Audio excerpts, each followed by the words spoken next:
Can you see me? Can you see me? I'm sitting in this chair. Look, I had to sit in this chair because my other chair messed my leg up. But anyway, I like to sit in this chair because I like to move around.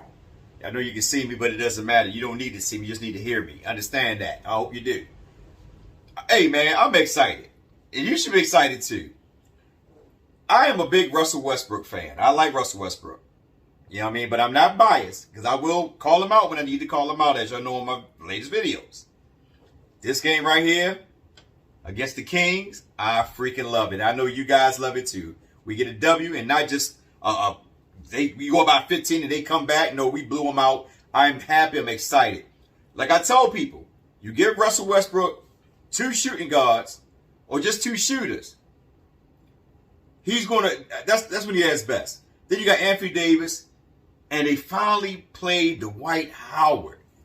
Man, you know, oh my gosh, I'm just excited, man, because I kept saying over and over again, when is Vogel is going to put Dwight Howard and Anthony Davis on that floor at the same time? Don't get me wrong, I have nothing against Jordan, but I think Dwight Howard is much more, Dwight Howard is much more, not really, I guess energetic, and both of them physical, but I think Dwight Howard is much more rounded than Jordan is.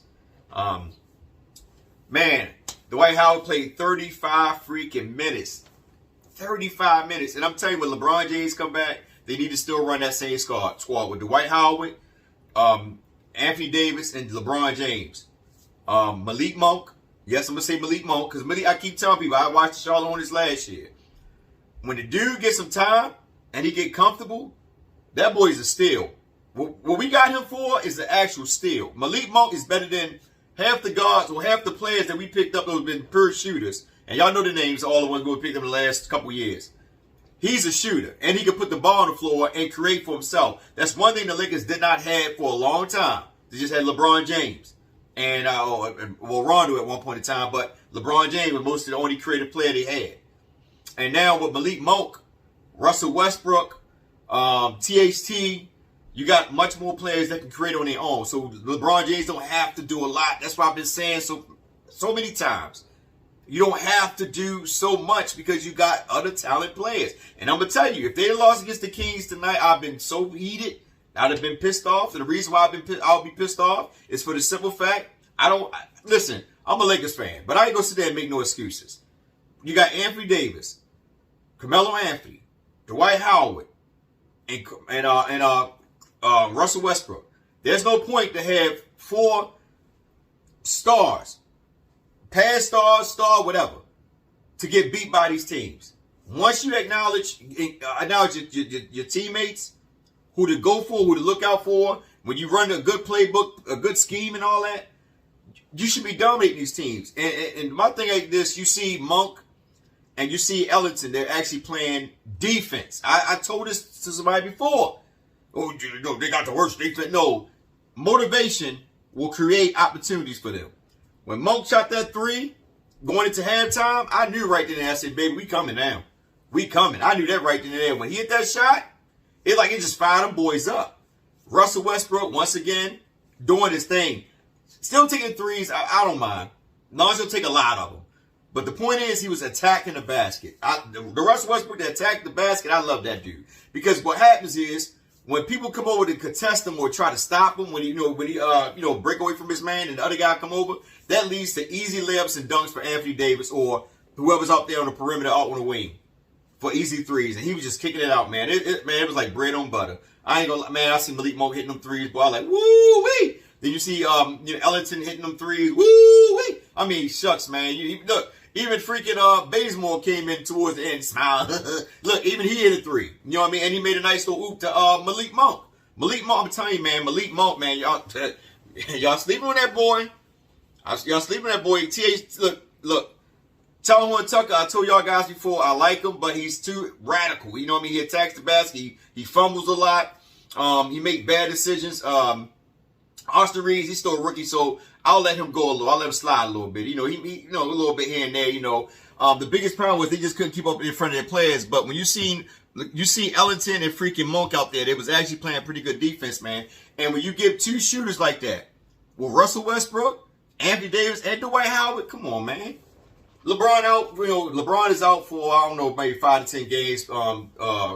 Play team protocol based on the fact I think he caught COVID.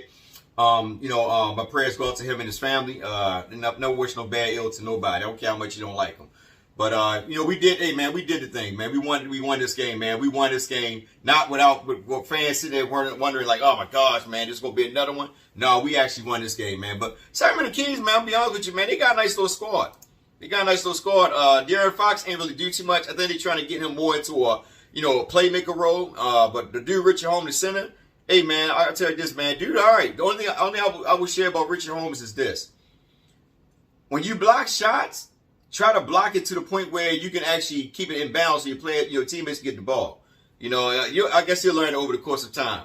But they got a nice little score, man. Buddy Hill ain't doing nothing. And I remember y'all say, trade, we should go at the Buddy Hill. I mean, shucks, if it was free, yeah, but nah, not to make no moves, no trades, nah. He ain't doing nothing either. So, but, they just made a transition. They got rid of Luke Walton. Remember, they just beat us too, so. But we played pretty good, man. We actually was moving the ball. See, now, look at this. And I'm not knocking LeBron. Because the game we played before this, they moved the ball pretty good. If we can continue this, even when LeBron come back, the Lakers gonna be hard, man. They're gonna be a hard team to play, man. And everybody keep telling, fans talk about right now, but I keep telling people, man, you got to get them guys time to play. And my hat off, this is my hat go off to. My hat go off to freaking Frank Vogel. I gotta take my hat off to you for the first time, man, because I've been beating you up, but I gotta give you respect where respect is honor and due. You finally put Rondo in. I seen you put Rondo in with Russell Westbrook. I'm like, oh, nah. But you only let him in for a little bit. Then you put Russell on the bench and let Rondo, continue on the floor because you was trying, I guess, experimenting with THT. And I'm like, that's not going to work. The dude's not a playmaker. And a lot of times, what THT is that when he's in the air, he's trying to make a play when he's attacking the basket. But when he attacked the basket, it's like he didn't acknowledge anybody cutting and nothing like that. And he usually turn the ball over or just fall, whatever he do. But that right there, I blame on Vogel only for the simple fact is that, you kept trying to experiment with that and it cost us a couple games, but you should have been bringing Rondo in because something was wrong with Rondo. And that's the point of you getting him because you need another floor general when Russell Westbrook go out. Rondo is a little bit more pause. He's not erratic like Russell Westbrook. He's a little bit more control. Russell Westbrook is, he's out of control, but he's a scorer. But Russell Westbrook, man, did his thing, man. He did his thing. Got to give him respect. He like I said, he gave Davis a couple plays. Davis going to the basket, and and like I said, Dwight Howard, man, man, the anchor of the defense, man, he was just throwing blows and all that, man. And I keep telling people, you down that paint, man, you gotta be physical. And see, that's where Anthony Davis is not that type of play. He's a finesse player. He's not physical like Dwight Howard. So if Anthony Davis not gonna play that center spot, to his best ability, because there's no way somebody that's almost 7 feet tall, I think he is 7 feet, 6'11", something like that, getting out rebound by little guys when we run that small ball. There's no way for that. So if he's not going to be down there and be physical, then you got to bring somebody in that's going to be physical. They're going to do the dirty work. That's what Dwight Howard come in at. And that's why I like it, the lineup with Anthony Davis, Dwight Howard. I hope they'll bring THT start next game. I hope they go with Dwight Howard, Anthony Davis, Ellington at the 3, Monk, and Russell Westbrook. I like that squad because it gives them more spacing. They can shoot more because now, see, that's the thing too. When you got shooters out there, you can't do what you want to do. You can't double team because you double team, you'll leave them shooters wide open. Now, Ellington is starting to feel it. You see Monk is feeling it. You know what I'm saying? So you leave them shoot out there, and then Carmelo Anthony coming off the bench. So you leave them shooters out there, man. We're going to bury you just like you be burning us. And that's what the Lakers got to do. They just got to make them extra passes. Anthony Davis made a couple good passes, led to threes. Man, they were just moving the ball. They were having fun. And that's what I like. I like to see the Lakers moving the ball, having fun, and beating up on teams like this, man. Not giving these teams no freaking opportunity to come back. Blow them out. Put them away. That way you can rest. You can rest when 2 or 3 minutes left in the game. You can rest, relax, empty the bench, and y'all chilling, man. But you shouldn't be having to fight these teams all the way to the end. Now, sometimes you might, depending on who you're playing. But a lot of these teams, man, we got too many good players, man, to be sitting here playing with these guys. And now we starting to click. Like, what's it? We starting to click, starting to pick it up, man. We won 2 games in a row, so we know we're going to take it from there and carry on. And that's it. Hey, man, I ain't got nothing else to say, man. I got another video I'm going to drop, man. I'm going to talk about something else dealing with Bradley, talk about him a little bit. But I'm happy to see what I've seen that second half. They came out with energy.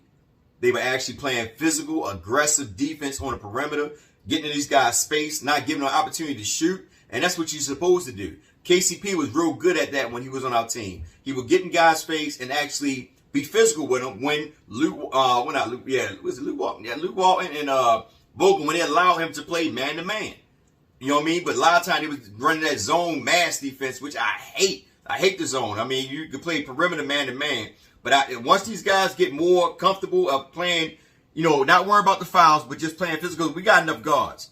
But worrying about, just getting up on these guys, being physical, getting in front of them to prevent them from, getting to the basket so that way our centers don't come out and try to help them, because that's where a lot of them cuts are coming from. When the center come out the paint to help out his player wide open for easy lob. So once these guys get much more better and stand in front of their players, moving and watching the picks and all that, it'd be all right. Know how to get under the picks or go over the picks in order to get with their man. They just got to learn how to read, man. And once they do that, man, shucks, man. I'm happy. We blew them out. I ain't got nothing else to say, man. It's your man, Urban Lover. My player of the week, I already told y'all, but my player of the game is, I got to take my hat off to Vogel.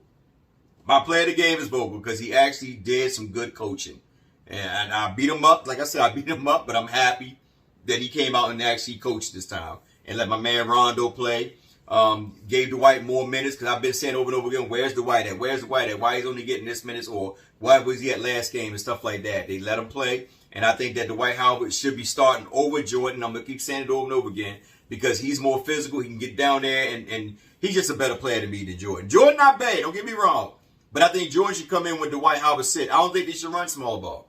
I think they should make teams play to their strategy, not play to other team's strategy, because a lot of times we do that, teams blow us out the water. But when we got two bigs in there, man, them guys can't get to the paint like that. They got to either get the lobs or they got to shoot the three. But if they do that, then what happens? Then we can actually play tighter on the perimeter when it comes to defense. When you got two bigs like that with Anthony Davis, roaming all around the perimeter and close to the paint, and you got Dwight Howard in the paint, so you got to get past two trees in order to make layups. And it made it hard for Sacramento. And that's what we need. We start doing that with all these teams, man. Start being physical, man. Make these guys play to our strength. Stop playing towards their strength. We do that, man. We right there, man. Hey, man. 18, baby. 18 championship. I'm going to call it out early. I'm sorry. I'm going to call it out early. Once these boys start to get to acknowledge who we are, well, acknowledge who they are, the power. Oh my gosh, boy, the power. Hey, I'm getting out of here, man. This is your man, Urban Lover, coming from your mama's basement. I'm coming from your mama's basement. That's why I'm ducking down low, because I don't want your mama to see me. All right, but listen, y'all take care. Be blessed, be safe. I'll catch you guys on the next game. Most High's willing. Y'all take care.